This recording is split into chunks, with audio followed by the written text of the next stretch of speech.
Alrighty, everyone, welcome back to Uplift Ultra. Today, I have a very special guest with me here, the human energy drink, King Cringe, that Kyle.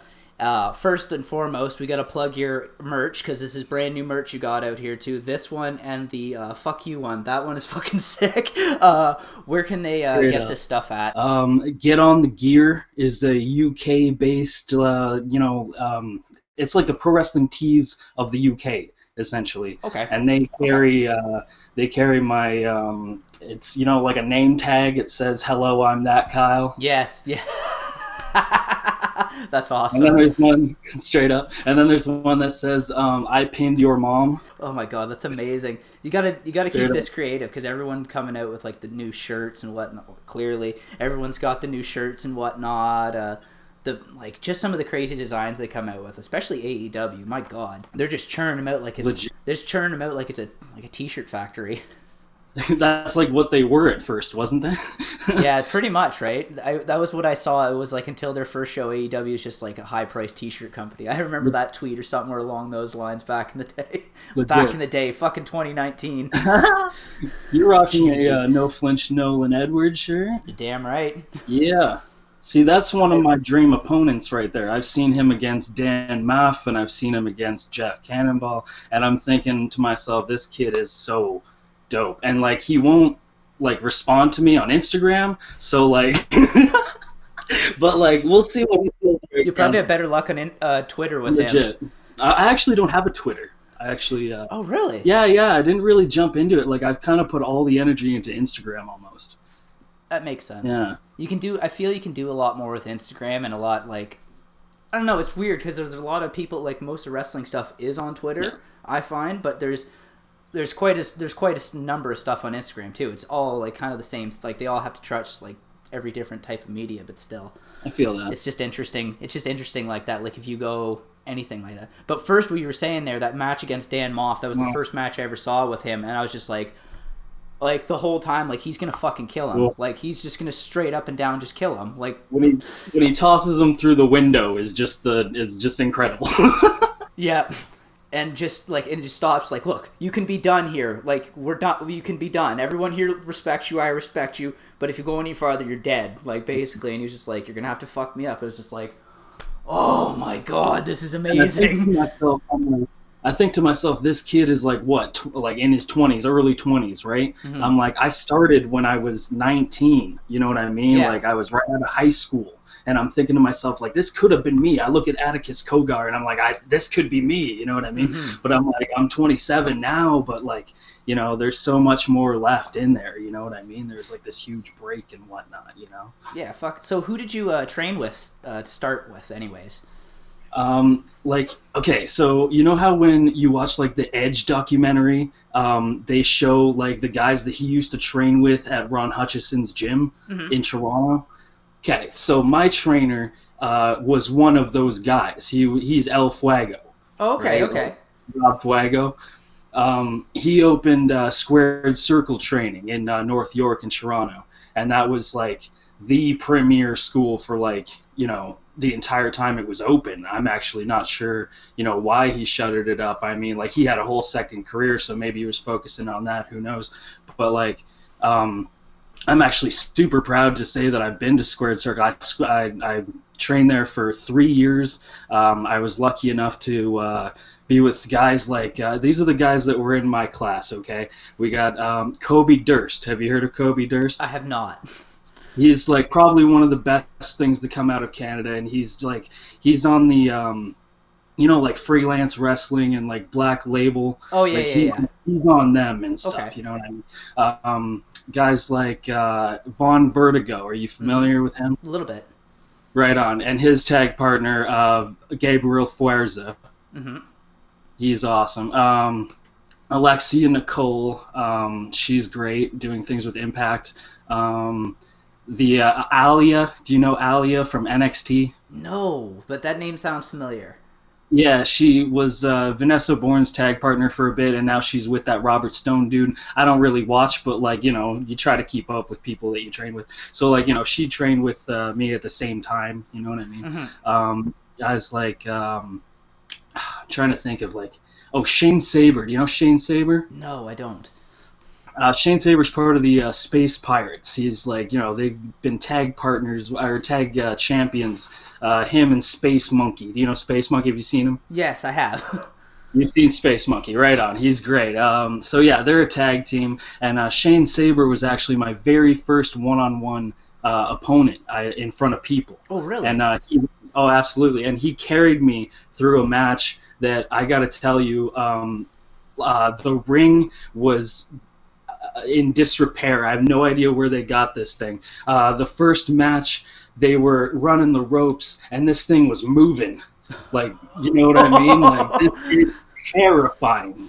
And so the ropes were so flimsy that we essentially had to throw out everything that we had talked about maybe doing and have what essentially turned out to be like one of the first Josh Barnett's Bloodsport matches where you just don't use ropes ever, and you just kind of, like figure out what you know what I mean? Yeah. So he essentially carried me through this, and I was all character at the time because I was a fake British guy.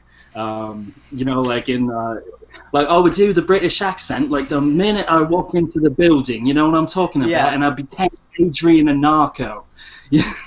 So I was Adrian Anarcho, and I was like Sid Vicious. You know what I mean? Meets like the old school Rottens, like when they were first a tag team. Yes, this is what I'm saying. And I came out to like Sex Pistols music and stuff, and yeah, right. And so it was funny.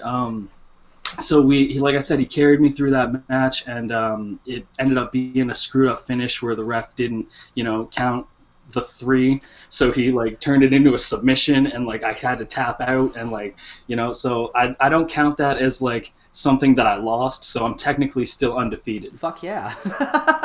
Never been pinned. Yeah, never been pinned. There you go. You can say that. You've never been pinned. Go with that. Legit. So then that's where you started and all that, and you just went through that, and that's where you started with an Adrian Anarcho character, and then this recent incarnation of yourself has been something that seems a lot more in line with who you actually are. Just once again, like I said, they turn the persona up to 100, right? Oh, dude, absolutely. Just you. Oh, go ahead. Sorry. That drywall entrance at the no ring match was amazing. Just break through the drywall and he comes out with us. It's like, oh, okay, this is perfect. Yeah, that was Warhead's idea. That he had constructed that. And it was essentially the best thing ever. A funny story aside from that, because of that entranceway, we had it kind of chilling on the ground so that like it didn't like fall over and nothing happened to it, because of course it's so important. And one of our guys was just happened to be walking by, and he puts his foot right through the fucker. So of course. You're right. Of course it happens. So we all, we joke about, unbooking them and stuff like that. Of course we're not gonna, but like, we're all joking. We pull the thing up, and like there's like kind of this hole in there, so we kind of tape up the back of it, and so it looks sort of, like it's still intact, mm-hmm. Right? So I say to myself, I'm like, the first thing I do is punch this part, right? So it just looks like, it's already gimmicked, so you can get through it easier. This is what I'm saying. I'm like, it was I was actually really like intimidated that I was gonna shockmaster the whole thing.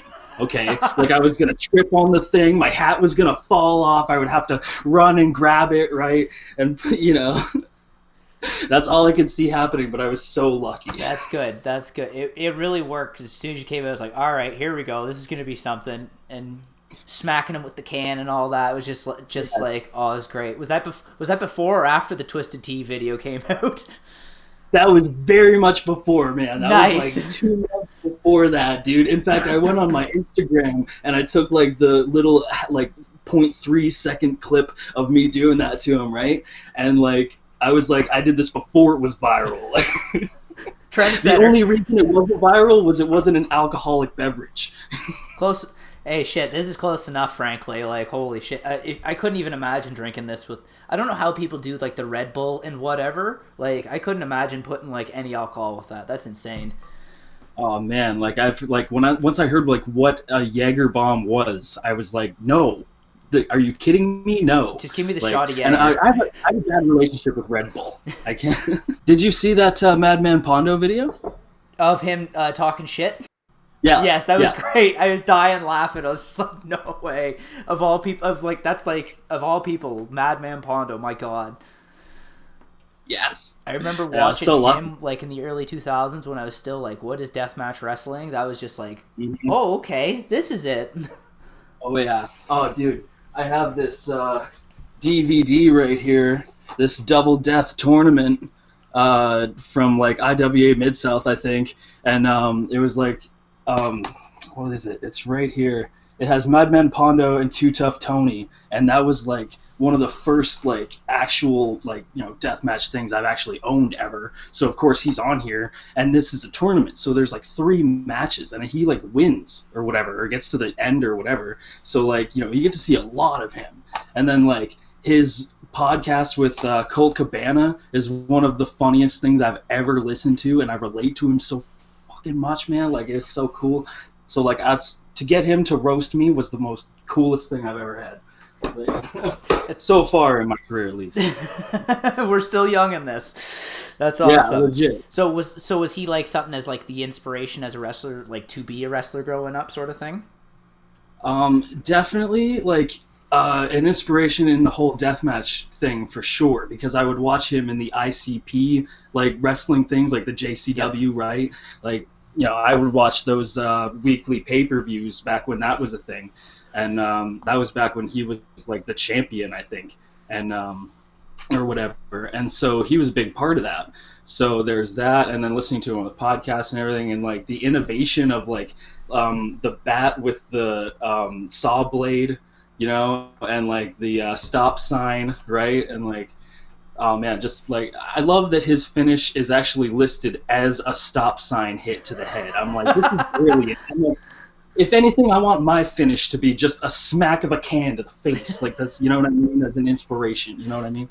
So, but no, like inspiration-wise, like I grew up loving Chris Jericho, man. Like Chris Jericho is my absolute favorite. Like if I was to tell, if I was to have a favorite, and then guys like Shawn Michaels, you know what I mean? Like big Shawn Michaels mark, and like I hated guys that were big, like Hulk Hogan, could fuck off essentially. Like, you know what I mean?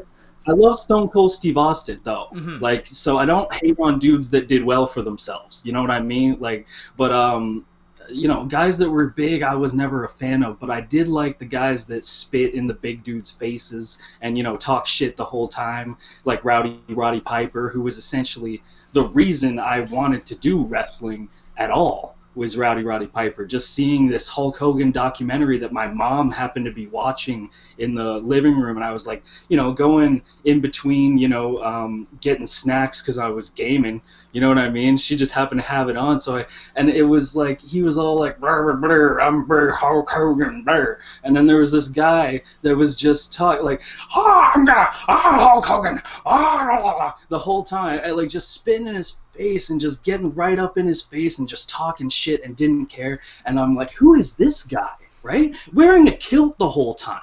You know what I mean? This guy's a badass. Like, how, like, it's incredible. And then you read up on him, and he's from Winnipeg, he's Canadian, he's Scottish blood, and I'm like, I'm Scottish blood, I'm Canadian, you know what I mean? I got blue eyes too, you know what I mean? Like, I became, like, real, like, like, connected to Roddy Piper. And, you buy the video games and shit, the Legends of Wrestling video game, and you play as him. Deep cut. Sleeper holds, Legit. That was my first ever wrestling game, was Legends of Wrestling. Mm-hmm. Same here. On the GameCube. PS2 for me. Legit, really? PS2 for me, though. Bro. Straight up. I feel you. You had the good videos. We're basically like the same age. Like I'm not much older. I'm probably not much older than you. I imagine we have like a lot in common in that way, yeah. Oh, probably. Grow up in basically southwestern Ontario. Like, it's going to happen. Oh, straight up. Yeah. Easily. So yeah. This is what we all are like. Pretty much, eh? Yeah. It's just, this is us when we're not, like, drinking anyways. Like, drinking heavily anyways. Straight up. That's awesome. Like, it's awesome. As soon as you said Madman Pondo, I just flashed to the, like, like him hitting people with the stop sign, throwing the bowling ball at people. I remember that a lot. Oh my god, yeah. And then fucking him carving up Jeff Cannonball last weekend was just brutal. I was just like, oh, with that goddamn saw. I stayed up to. You stayed up for that one, eh? I stayed up. Oh yeah, it was so good. I'm too old for that. Sleep comes to me way too fast. I was like, all right. I woke up to see the 2-hour Iron Man match. That was insane. The whole new respect for both those guys. That's insane. Agreed. And knowing that, like, Jordan Oliver smokes weed and he lasted 2 hours wrestling at that level, I'm like, dude, you are an inspiration. Like, legit. The fact that after the first hour they weren't like they didn't even look winded. He was just like, whatever, I'll go another hour. And it's like, fuck off, you'll go and they went another hour. It was just like, are you kidding me? I almost didn't believe it. I thought they were doing the 5 more minutes gimmick, and then it turns out that it was the 1 more hour gimmick, and I'm like, how the hell? But yeah, I watched it. It was great. Shout out GCW. Jesus Christ.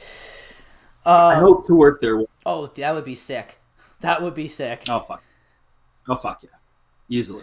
So we talked a little bit briefly about No Ring North. So No Ring Wrestling. So the difference between that and ring wrestling, there's basically, it is what it is. There's no ring involved in it. So it's something like you have to look at. Is there something like there's like limitations with that? You feel like just because you're not like jumping off a top rope or stuff like that?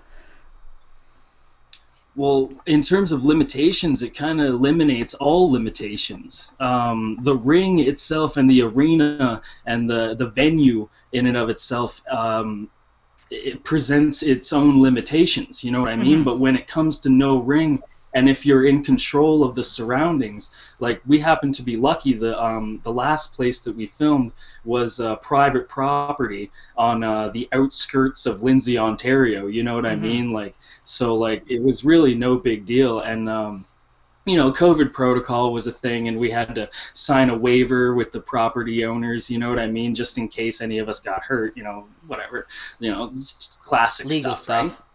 This is what I'm saying, right? So we get everybody there and everything, and because we control the environment, you know, anything can happen, you know, and if you watch the entire No Ring North, the main event has a spot with a tunnel cover for a truck that we had not planned. It wasn't supposed to be part of anything, but we got word from the property owner that we could use the tunnel cover. So immediately, Cutthroat Chris Logan, because he is who he is, decides, I'm going to jump off something onto this thing. You know what I mean? Like, so it is incredible, right? You know, you never thought that you'd see it, and then just here's this little opportunity we were given with this, you know what I mean? Like, we could break it, and they were like, yeah, and we're like, here we go. The car was a thing. Like, you know, Warhead was like, can you get a car? And I'm thinking to myself, I'm like, I got a lot of like friends and shit, you know what I mean? Like, I got a friend who's a mechanic, you know what I mean? I'm like, I got like a friend who does derbies, you know what I mean? So I'm thinking to myself, if this dude has just a junker car that he was just going to toss anyway, you know what I mean? Let's hook this up. I was about to ask about that, because that car got fucked up in that match.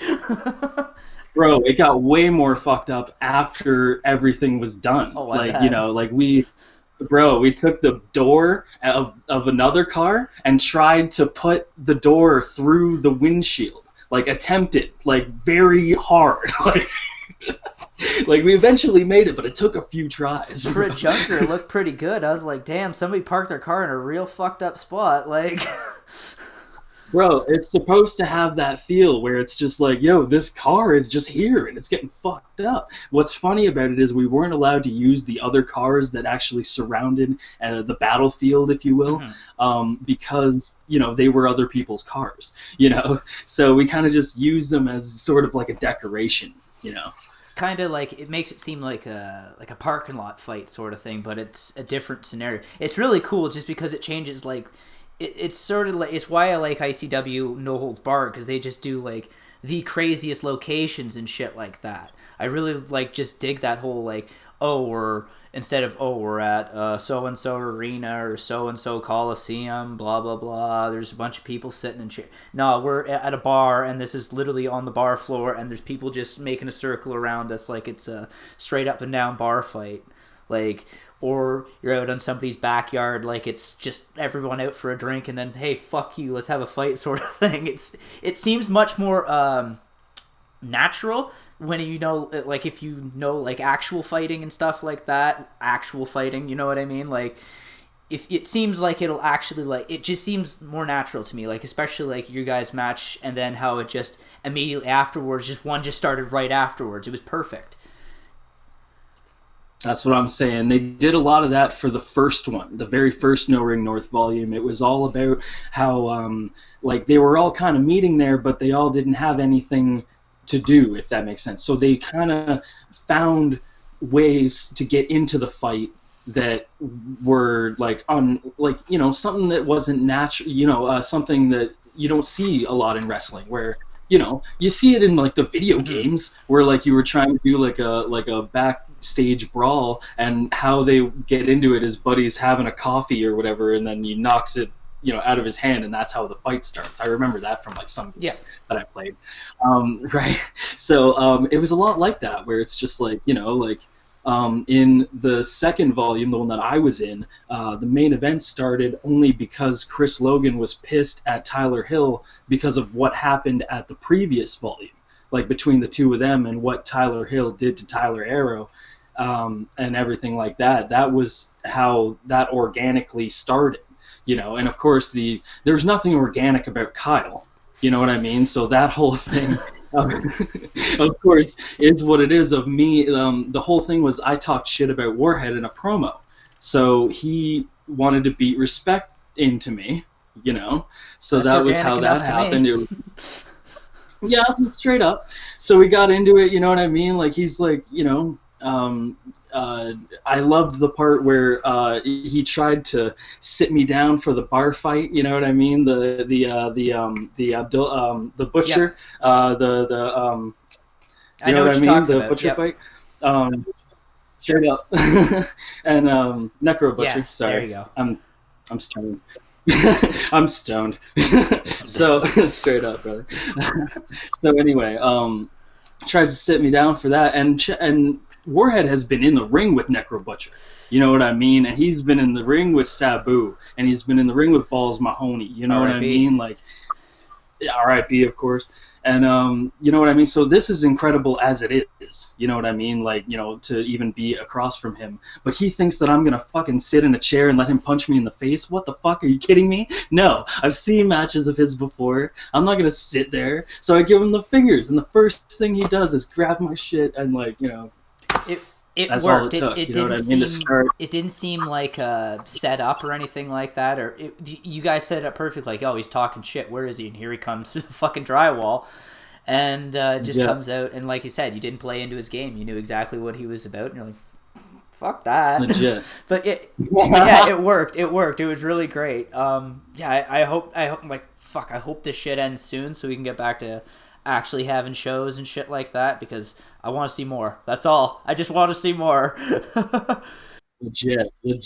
I'm hoping to hopefully get, like, in them with ICW. I've, like, blown up their Instagram, like, being like, yo, you need some Canadians up in that, you know what I mean? Up in them chains. MC Hardbody and Warhead have both worked for Zona 23, you know what I mean? The junkyard and whatnot in Mexico, right?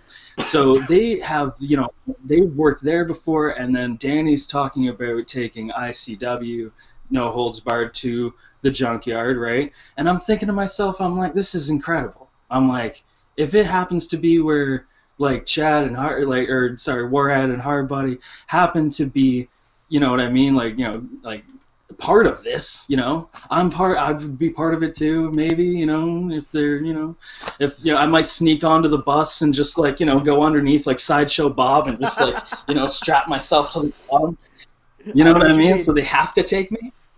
Stow away.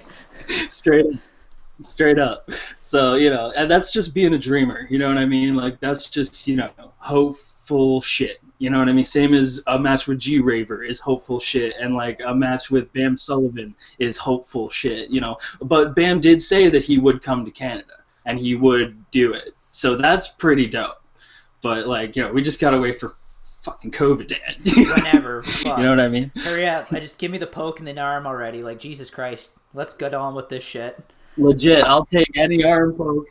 I'll take it. As long as I can go to my shows and go see fucking matches again, hit me in both arms at the same time. I really don't care. I'm scared of needles. Hit me put them in my cheeks like in death matches. I don't care. Dude, that is some shit that I like. There's some stuff in modern deathmatch wrestling because like I said, I started watching in like the early 2000s. So Light Tubes was like, okay, this is pretty insane, and then Sick Nick Mondo getting hit with the fucking weed whacker was just like, all right. Mm-hmm. But now watching this shit and they're like ramming gusset plates into each other and the fucking syringes and G Raver with the tattoo needles, it's just like, oh my god, this is like, fuck, this is as close as you get to fucking assault with a deadly weapon, but it's legal. Legit. And like when it comes to like actual ultra violence, like, you know, I haven't really worked with glass yet, even though, you know, I was put through the windshield and I did put, you know, my ass was put through the sunroof, but like, you know, I didn't get cut. And I've worked there's the barbed wire, the mouse traps. I've worked with that. I'm totally, you know, down with that and everything. And but like the thing that I love the absolute most is the skewers, man. I love the skewers, man. Just when I first saw that happen, like I think it was Masada. You know what I mean? Of course it was. Of course it was. You know, but like when he just, because he's more violent than anyone else, because he'll stab you like a couple times first before, you know, he finds a spot before he, you know, baps that shit. He'll bap like 5 different ones in your head and it like grips them in your head. He doesn't give a shit, right? And of course, you know, you got Atticus, which by the way, when he started using those green skewers, I kicked myself in the back so hard because I had that in my brain, bro. Like after my match with Warhead, it was probably September, right, obviously, and I did the skewer spot with him, and of course my grip of them went in perfectly, and it looked so dope when I did it, and of course that's what, you know, I was celebrating. You know, I got a little overzealous, and that's of course when Warhead had his grip ready, and he, you know, got me, but sadly, like maybe only 4 skewers actually stuck into my head, and I actually was not satisfied. You know what I mean? Like with that, even though it was entirely painful and they were sticking out as we were fighting each other and, you know, they flew out of my head and whatnot, I thought to myself, I'm like, I love this shit. Like this weapon is like the coolest shit and I want to use it. I want to be like the Canadian skewers guy. You know what I mean? And then I thought to myself, how can I make this different? And I'm like, what if I dye the skewers green? Right? Like I just like, you know, put them in a Tupperware and I like, you know, put food coloring or some shit in there and just shake it up and leave it in there for a while. It would just turn green. And I'd be like, this is my thing. I can use this. And then of course that fucker Atticus Kogar fucking comes out with these with the green skewers and uses them on Masada himself. And I say to myself, this fucking kid, man. Like, and like, you know, you ever see that South Park episode where Professor Chaos is pissed because the Simpsons already did it? Yep. That shit is real, bro. It's real. All I could think was all my cool ideas. Kogar did it. Hey man, two things. You can still do it and fuck Ohio. So, you know, whatever. Legit. I'm like Ontario over Ohio. Every day. I don't care, bro. 519 for life. Legit. And over here it's 705, so it's 705 instead of 440, and he can suck my ass. There you go. Fuck him. Just take that to the bank, Atticus. Fuck him. Still use it. He didn't put a fucking trademark on it. That and seeing Casanova Valentine bust out the stinger in real life, I was like, holy shit, this is real. Somebody actually did it. That was the coolest thing I ever saw. Him fucking beating up Sadhu Jim with that. I was like, oh my god, that's a thing.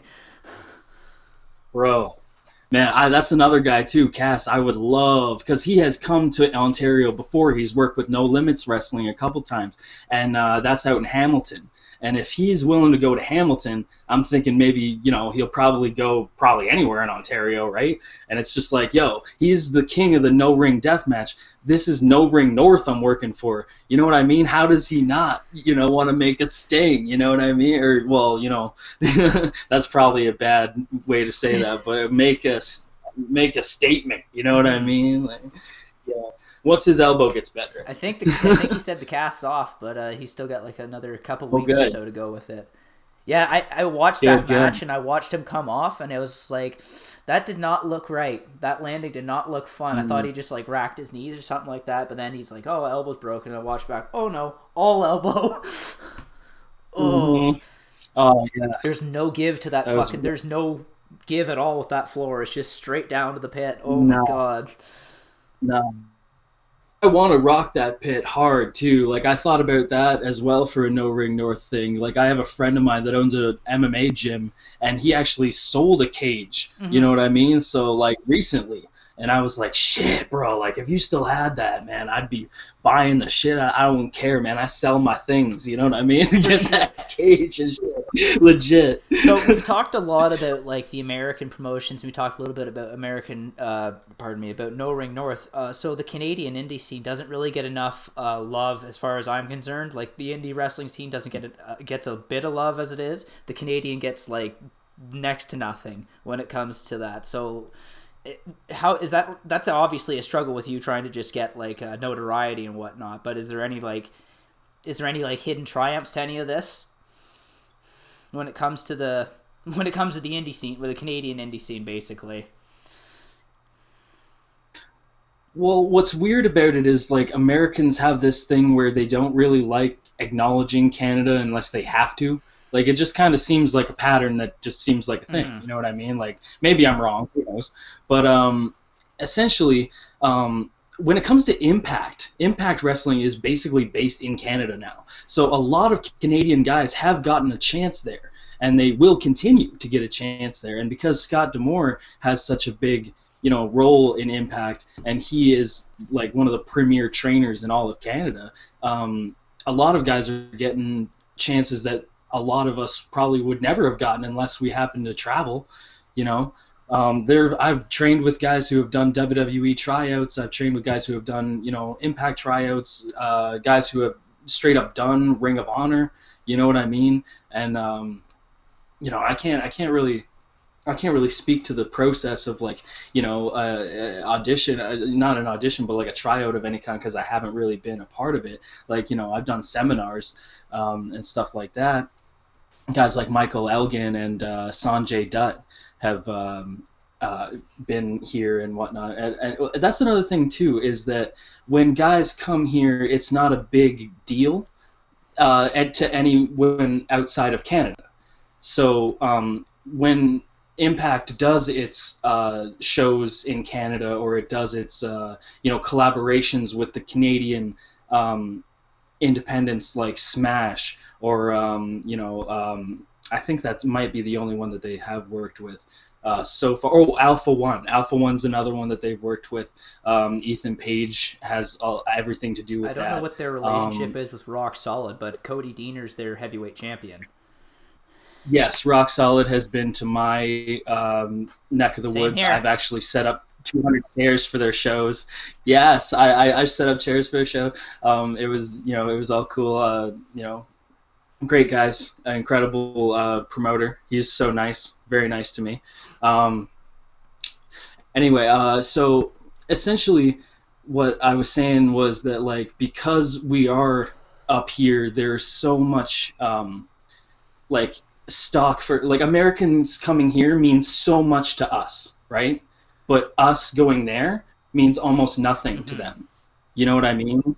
Like, it's just another new guy, and maybe somebody is interested by the fact that they're from Canada, but because of guys because essentially Canada is associated with like Bret Hart, and the Hart family, essentially. But people don't realize, this is what I'm saying, that people don't realize that that's very Alberta. You know what I mean? Like, there's so much more Canada. You know what I mean? Like Covey Christ, what he's doing in the Maritimes right now in Halifax with Kaizen Wrestling. I hope that's how you say that.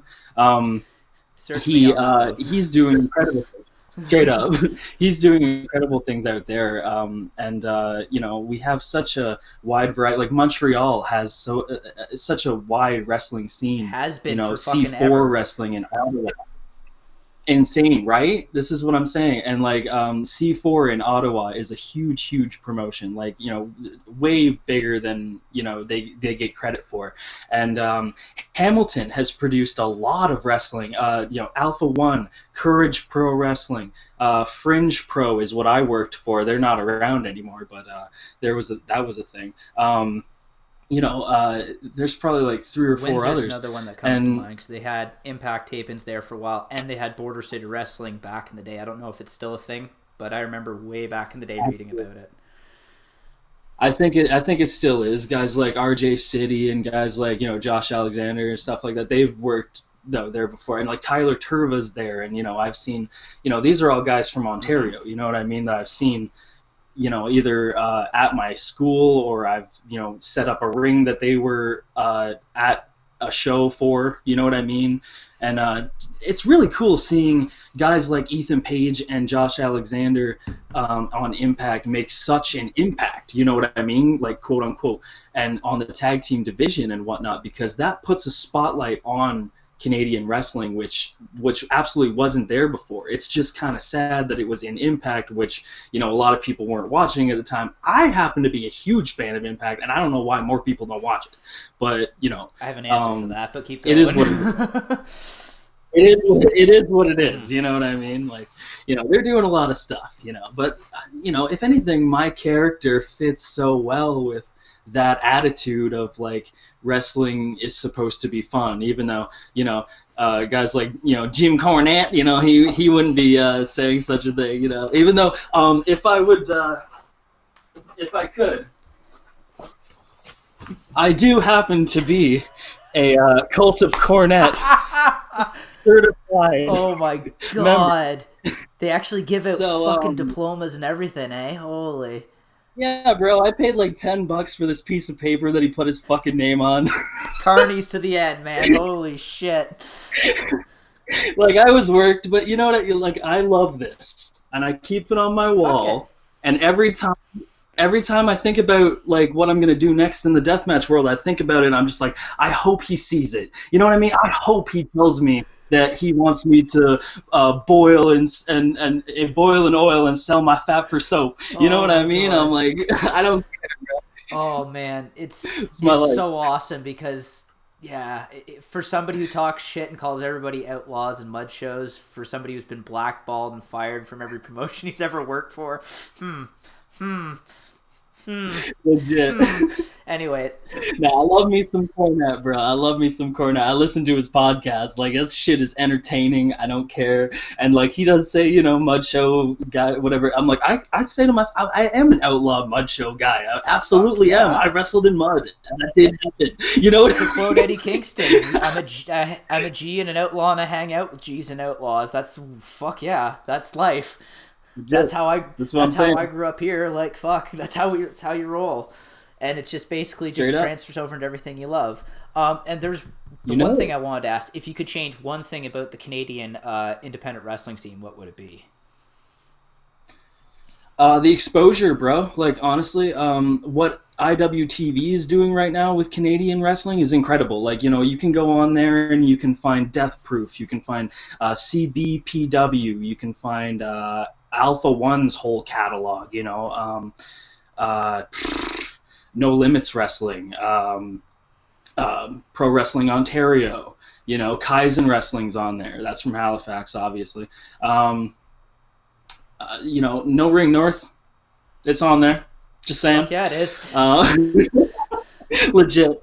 And you know, and like I said, like, and C4 is there obviously, and like, you know, all the big Canadian promotions that don't have their own streaming service or something, which is funny because I found an old match of mine on the Smash Wrestling streaming service, and I thought to myself, I thought they buried that match. I'm like, they never spoke to me after that match. What happened? I'm like, how? I didn't know it was still a thing. What happened with that match? I promoted a show in Lindsay in 2016 in March, and I was approached by Smash Wrestling. They have like this NXT style, try guys out promotion called Infinity. Okay. So they were gonna bring Infinity to Lindsay as part of like this Comic-Con thing that was going on, and so my opponent and I, my chosen opponent, Jason Chase, who's my he's my hetero life partner. He is my he's my muse. he's my partner in gimmick apparel. He's a wonderful dude. I love Jason Chase, and so he was my chosen opponent, and we hung out at this Comic-Con thing trying to pass out, flyers for the wrestling, just trying to get people to come, you know what I mean? And I personally sold like 200 tickets to this, this Armories show, you know what I mean? And we got like some pretty dope things. Like we had a hockey team, a kids hockey team show up and whatnot. Like that was pretty dope. And special needs charity thing, we got them a bunch of tickets, you know what I mean? Like at a discounted rate, obviously, because we're good-hearted people. And so yeah, we ended up doing that. I was Ryan Reedus at the time. The only match I ever wrestled as Ryan Reedus. Ryan with 2 A's. Because my friend Phil, his backyard wrestling name is Ryan Lane with 2 A's, and I wanted to honor him. So yeah, and Reedus came from Norman Reedus because I was a big Walking, legit big Walking Dead mark and like big Boondock Saints mark.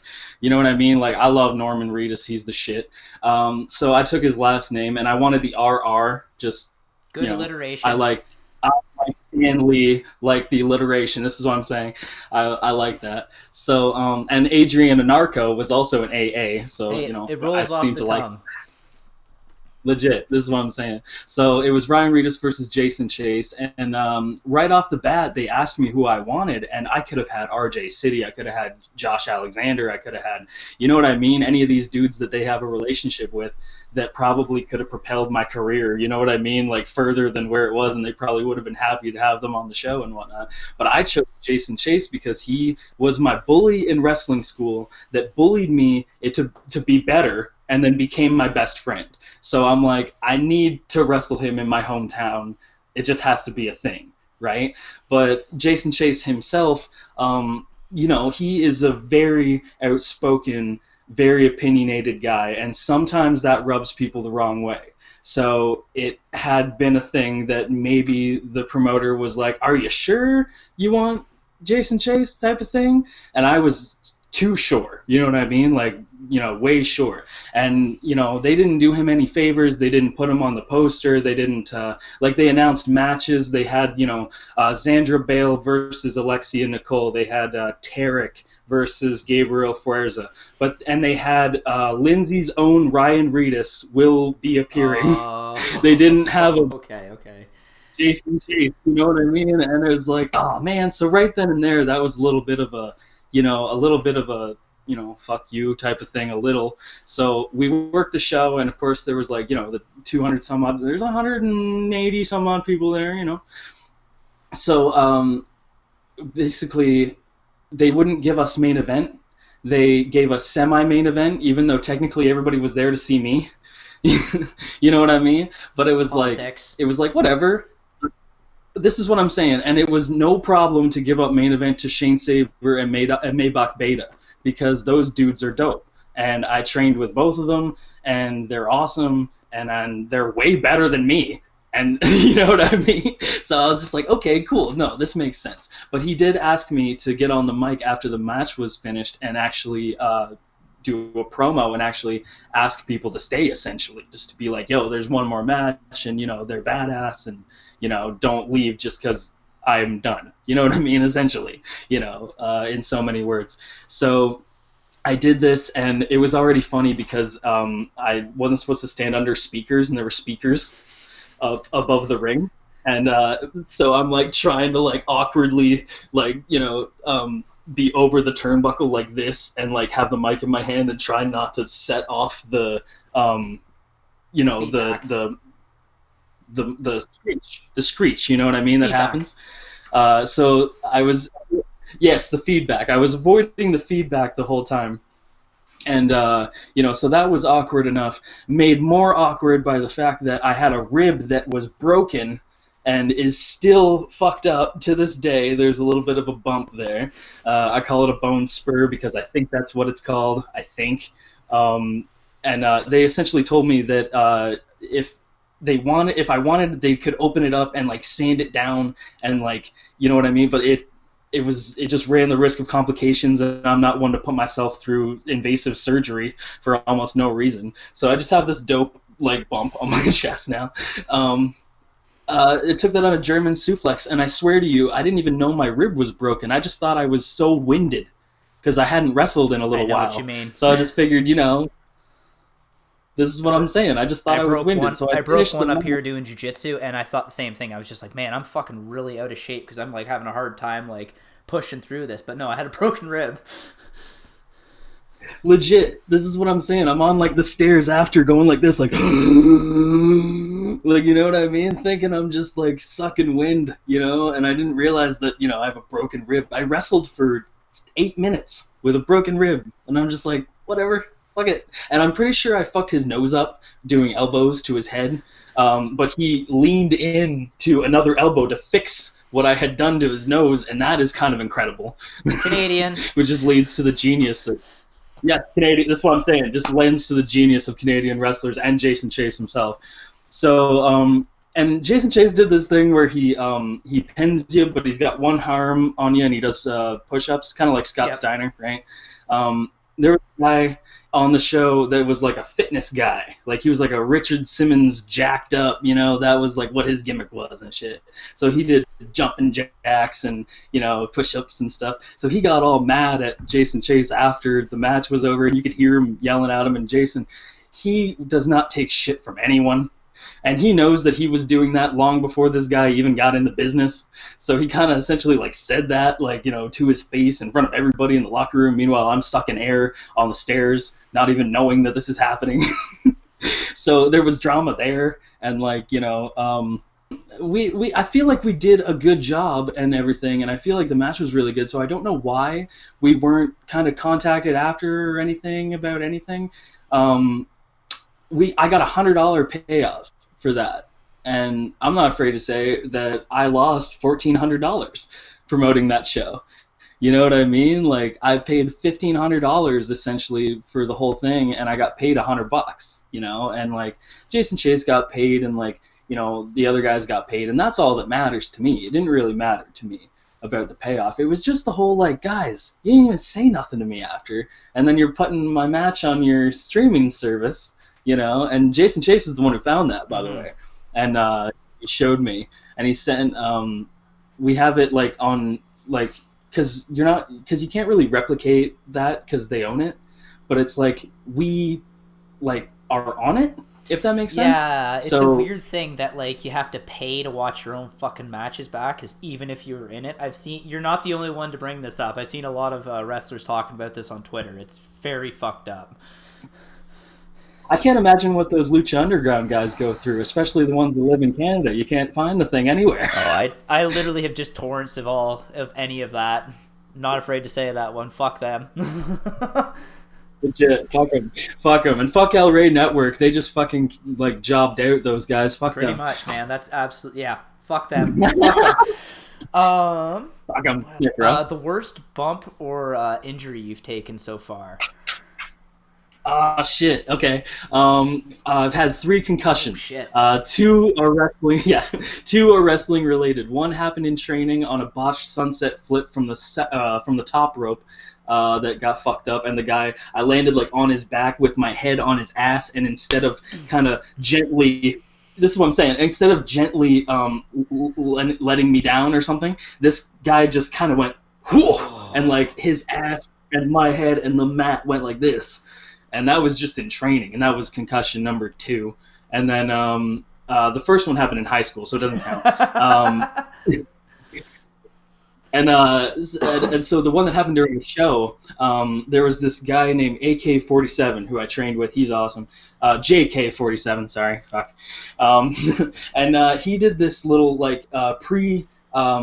he might have stole it from Daniel Bryan, I'm not sure, but this took place in 2013 or something. So he was doing this thing where he kicks you a couple times in the back, and then you duck, and then he brings his whole foot around and his other leg, and then starts kicking you in the chest. That was his whole signature move or whatever, right? So I'm in the ring and I'm taking it, right? I'm on my knees and he's got my arm and he's kicking me in the back, and I'm supposed to duck the 4th kick. So I duck the 4th kick, and he comes around, starts kicking me in the chest, right? And I'm supposed to duck the 3rd kick to my chest so that he can go around and hit me with an enziguri. And that was the tag out spot, right? And I'm like, okay, all I got to do is duck on the 3rd one. But I ducked on the 2nd one, so he full on booted me in the fucking side of the head. My fault, not his. Gave me a concussion.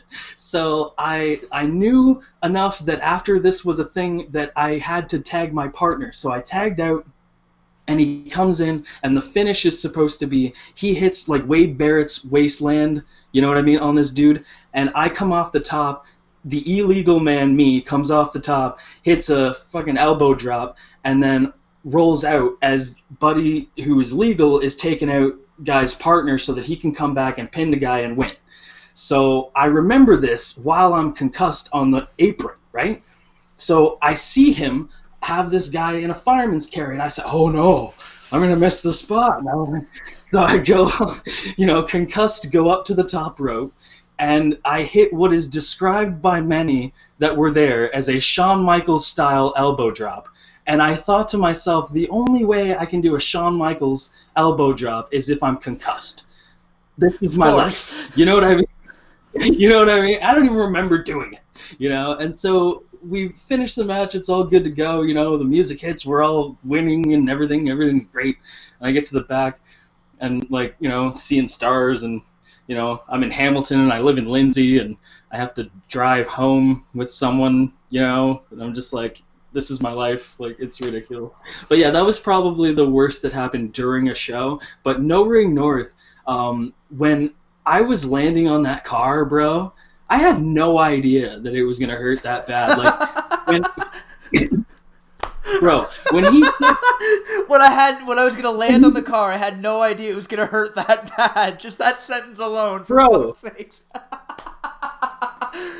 Legit. Oh, my God. I get front body slammed on the hood of this car, and you can see if you watch the video, my reaction is 100% shoot. Where I look confused because I was like, oh my God, I didn't know I was going to fucking do that. You know what I mean? And so he hits me with this clothesline that, I take like a champ and fucking slide down and everything, but that was 100% real. I almost knocked the wind out of myself. You know what I mean? And taking the barbed wire bat to the back, I wouldn't call that an injury, but it left a really cool mark that I took a picture of, and it looked really cool. It looked like a hashtag. That's sick. It's on my Instagram if you want to look. But yeah, it's he hit me so hard because I was shit talking him the whole time, and he fancies himself a shit talker. So of course I can't shit talk him. He shit talks me, so he just whaps me with this thing as hard as he could, and it showed too how hard it was. And just that itself, the skewers, it was painful, but it was like getting a tattoo. So I was like, I can do this again. You know what I mean? I can do this again, easy. The mouse traps sucked, but not nearly as much as I thought they would. I got the whole board broke over my back, and I actually landed in them a couple times, and I was just like, fuck. It's not like putting your finger on him or anything like that. Legit, he put one on my finger as a spot, and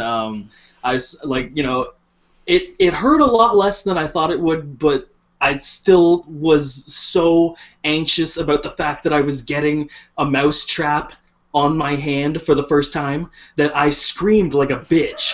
Okay.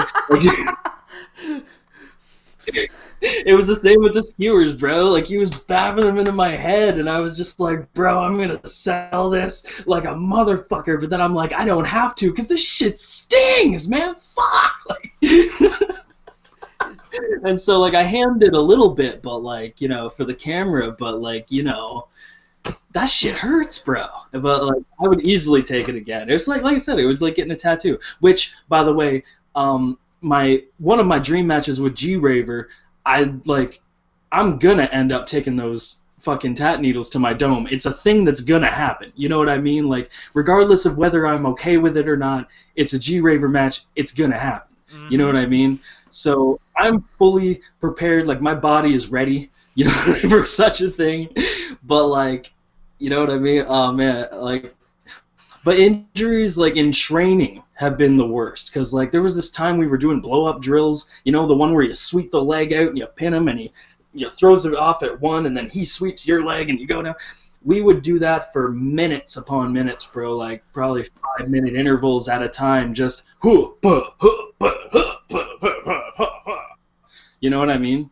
And probably about, you know, the last, you know, 2 or 3 rounds that we were doing, I forgot that I had another leg. So when he sweeped my one leg out, that was the only leg that went out, so I kicked the leg out of my leg, and then I fell down on my own leg. So I bumped on my fucking ankle, and it was like the worst pain that I'd ever felt, but like I couldn't show it because I was still new, so I couldn't be like the bitch, you know? So I just like kind of hobbled to the, like, you know, kept doing it for another like 1 or 2 or whatever, right? And then the trainer, I think, saw, like Rob, he saw that I was like hurt, so he's just like, all right, go ahead, you know, next 2, right? Whatever. So I hobbled to the fucking apron, and he's like, are you okay? I'm like, yeah, I'm good, you know, because you can't show signs of weakness, you know? Like, in fact, oh, dude, I gotta tell you this story since we're talking about training. You'll love this. So Marcus Marquez is a wrestler in Canada. He runs Demand Lucha, which you can see on IWTV. There's your cheap plug, Marcus. He essentially was like doing the training that day because Rob only did 2 a week. He didn't come in for the Wednesday, and that's the time we did all the blow-up drills that killed us all, that made us not want to come on Wednesdays, but we did anyway. So this one, he was like, we're going to do 300 squats. And I was like, what? I've never done 100 squats. Fuck you, type of thing, right? So it's me and like 6 other people, and like this includes JK47, the guy I talked about earlier, who's a very short dude. You know what I mean? He probably won't be offended by me saying that because he knows. And then there was like, you know, a couple of, you know, women, right? Of course. And so and I was a fat kid. You know what I mean? And I did not want to be the fat kid that couldn't do 300 squats when a girl, you know, and this guy next to me and like, you know, this guy over here, you know, when they could. You know what I mean? So I just did it. I did it, man. And I just like, you know, like a robot doing these 300 squats. And I felt so proud of myself, and all of us felt so proud. And we talked to each other the next time we came in, and we were like, dude, didn't taking a shit suck for like a week? You know? And like, so we literally came in the next Wednesday, and he goes, hey, remember how we did 300 squats last week?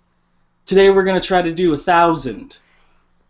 And I said to myself, what in the absolute fuck is this guy talking about, right? So you want to be a pro wrestler, huh? Fuck. You want to be a pro wrestler, do you? So, legit. And so we did it, man. 1,000 squats, and we counted them out, bro. Every single one we did, we counted them out. And, dude, there was this guy that started the first day that I was there that was picking up everything so quickly. He was doing so well. It took me 25 tries to get a headlock right, and this dude got it in, like, his first try, right? This dude was going places. You know what I mean? But this guy, man, around 700 squats, he started failing, bro. And he started, like, just kind of, like, not being able to do it. And then he, like, had this second wind, and he, like, you know, somewhere around like 750 or something, he keeps going, and then you saw him just kind of stop and he like shakes his head and he rolls out of the ring and he grabs his bag. We're still squatting. Grabs his bag, heads out the door, and I have not seen that motherfucker one time since God then. damn. And he was going places. This dude had talent and he had the look. Like, he was real vascular. He was real, like, you know, like, fuck. He was going places, bro.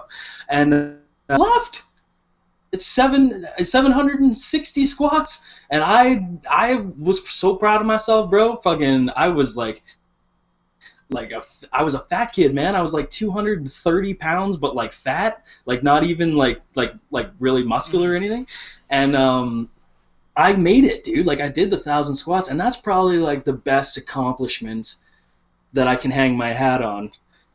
From Squared Circle is the fact that I was able to get through the 1,000 squats. The chop day was so insane, dude. Oh my god! Now that I'm thinking about accomplishments, My buddy and I got drunk one time, and he trained for a bit, and we ended up chopping each other for a bit. He hit me so fucking hard in the chest. He left fingerprints on my chest that stayed for weeks and then turned into acne.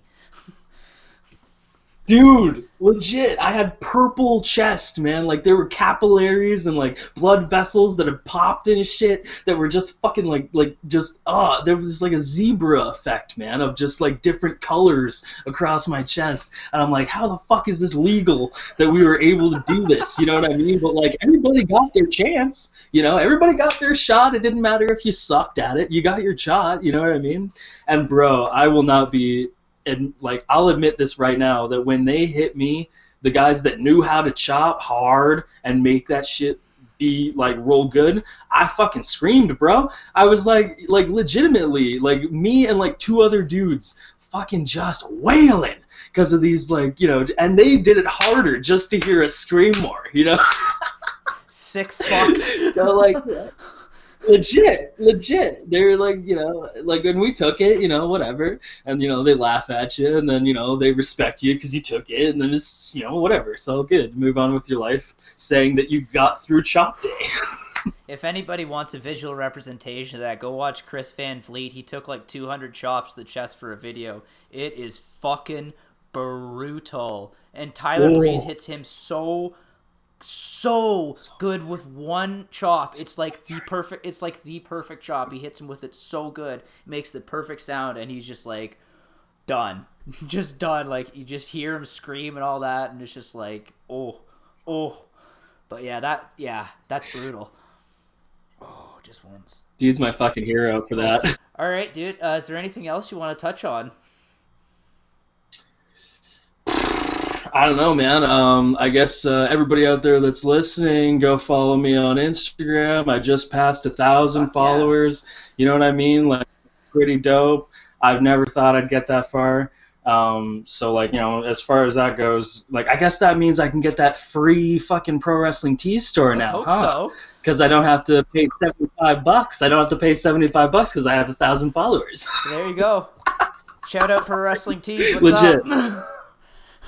Anyway, though, like, anybody that hasn't seen No Ring North, go on IWTV, go on YouTube. My Instagram has the link for my match, just mine. Well, MC Hardbody and Matt Cash's too, and I guess you could say Warhead's there too. But you know, I did beat him, all so about you know, that's what I'm saying. I'm glad you know. 2021's all about Kyle. Come on now. You know it, brother. Right. I'm taking it. I'm taking it over. Man, it's mine now. Thank you so much for coming on here. I appreciate it. That Kyle, everybody. Thank you for having me, brother.